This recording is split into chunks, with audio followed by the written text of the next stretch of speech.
Terima kasih Anda kembali bersama kami di Kompas Malam. Saudara, survei Litbang Kompas soal 100 hari pemerintahan Presiden Prabowo Subianto dan Wakil Presiden Gibran Rakabuming Raka memotret 80,9% tingkat kepuasan responden terhadap pemerintah.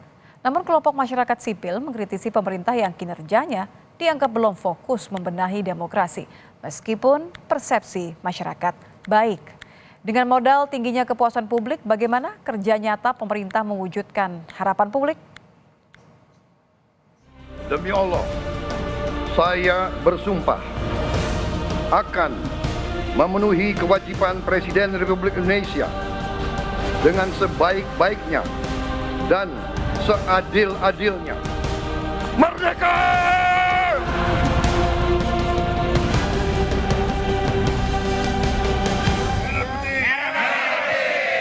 Survei terbaru Litbang Kompas soal 100 hari pemerintahan Presiden Prabowo Subianto dan Wakil Presiden Gibran Rakabuming Raka memotret 80,9% tingkat kepuasan responden terhadap pemerintah.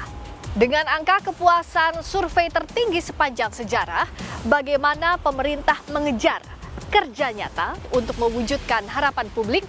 Lengkapnya dalam ulasan Istana bersama saya, Friska Clarissa.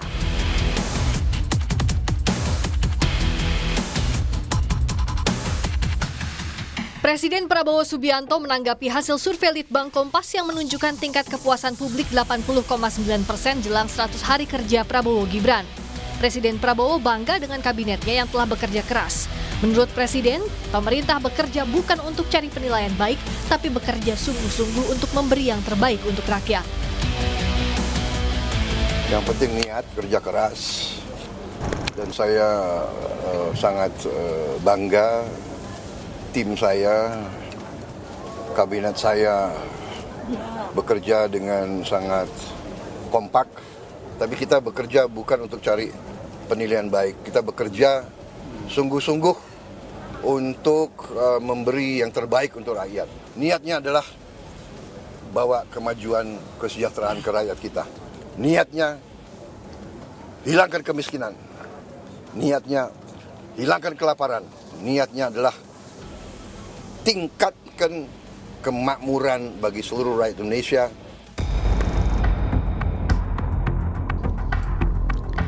Di sebelah kiri layar Anda tampak indeks kepuasan kinerja pemerintahan Prabowo Gibran. 80,9% responden mengatakan puas dan 19,1% menyebut tidak puas. Sementara di sisi kanan layar adalah tingkat keyakinan umum terhadap pemerintahan Prabowo Gibran. 89,4% mengatakan yakin dan 10,6% mengatakan tidak yakin. Alasan puas terhadap pemerintah yang teratas adalah kinerja yang ditunjukkan baik mencapai 30,2%. Alasan puas terbanyak kedua adalah kepemimpinan yang merakyat sebesar 18,1%, lalu sering mendapatkan bansos sebesar 14,4%. Alasan puas berikutnya pembangunan merata sampai ke desa sebesar 7,3%, lalu pembangunan yang masif sebesar 7,3%. Lalu mampu mengatasi persoalan bangsa 6,8%, menjalankan pemilu dengan baik 3,2%, ketegasan dalam memimpin 3,2%, alasan lainnya 4,6% dan tidak tahu 4,9%. Dalam grafik tren tingkat kepuasan, Litbang Kompas mengambil data pembanding pada 2 periode pemerintahan Joko Widodo Yusuf Kala dan Joko Widodo Ma'ruf Amin.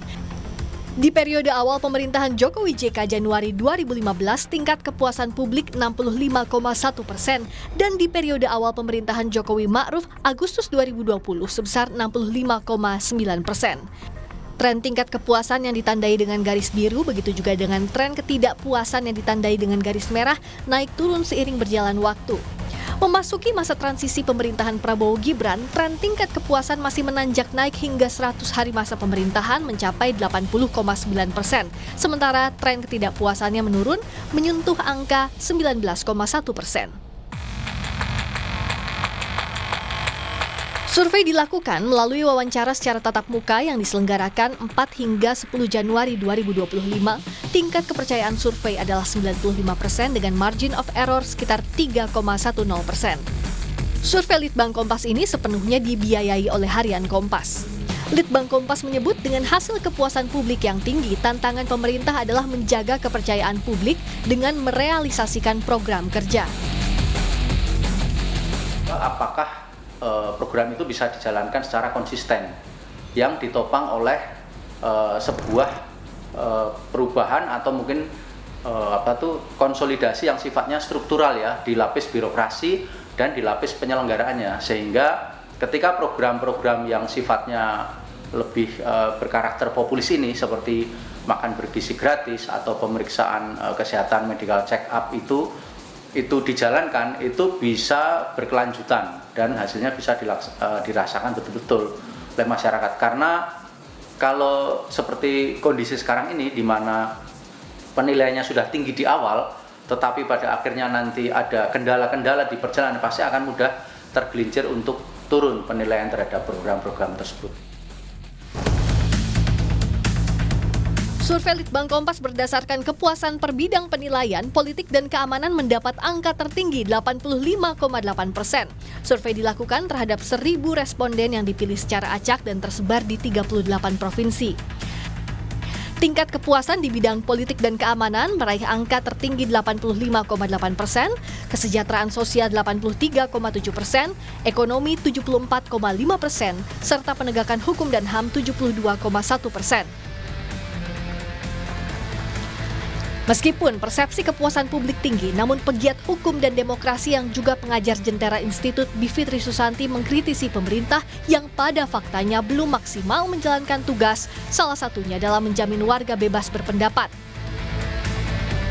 Juga sudah banyak yang menulis, misalnya Aspinal 2015, Metzner 2015, bahkan di Harian Kompas, tadi saya sempat search ya, karena saya tertarik dengan isu populisme dalam demokrasi ini. Di Harian Kompas saja 2024 2 orang yang sudah menulis soal itu. Yang intinya adalah, yang saya maksud dengan populisme, memang ada strategi yang dengan sengaja didesain oleh pemerintahan-pemerintahan di banyak negara di dunia, termasuk Donald Trump yang baru dilantik, untuk seakan-akan dekat dan melayani masyarakat. Tapi sebenarnya dia tidak melakukan reformasi atau perbaikan-perbaikan yang dibutuhkan untuk menghasilkan demokrasi yang substantif.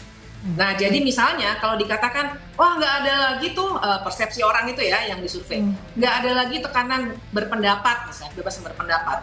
Nanti dulu, karena nyatanya kita punya kasus Septia yang hari Kamis besok ya hari Rabu akan ada putusannya. Menjawab berbagai kritik masyarakat sipil, juru bicara kantor komunikasi kepresidenan, Ujang Komarudin menegaskan, hasil survei Litbang Kompas yang menunjukkan baiknya kepuasan publik akan pula jadi bahan evaluasi untuk pemerintah bekerja lebih baik. Wah, ini ada program-program yang sudah dilaksanakan, yang sudah dieksekusi. Ini kan menjadi bahan penilaian, ataupun kalau kata Mbak Fitri sebagai persepsi gitu ya, penilaian publik terhadap pemerintah. Karena kami sudah bekerja 3 bulan ini. Kalau tadi skalanya 60 bulan gitu 5 tahun itu, kami memang baru 5%, baru 3 bulan. Jadi ada 57 bulan lagi kami harus bekerja dengan baik. Tapi tadi apapun potret itu kami hargai, kami hormati sebagai bagian untuk kami evaluasi bahwa ini adalah satu sisi prestasi anugerah. Di saat yang sama ini adalah kewajiban kami untuk bekerja lebih baik lagi. 100 hari pertama kerja bisa dibilang sebagai masa bulan madu antara pemerintah dengan masyarakat. Dengan tingkat kepuasan dan harapan publik yang tinggi, pemerintah harus semakin bergegas mewujudkan janji-janji politik dan program prioritas agar ekspektasi publik bisa berbanding lurus dengan realita. Rizka Clarissa, Yohan Bagja, Kompas TV, Jakarta.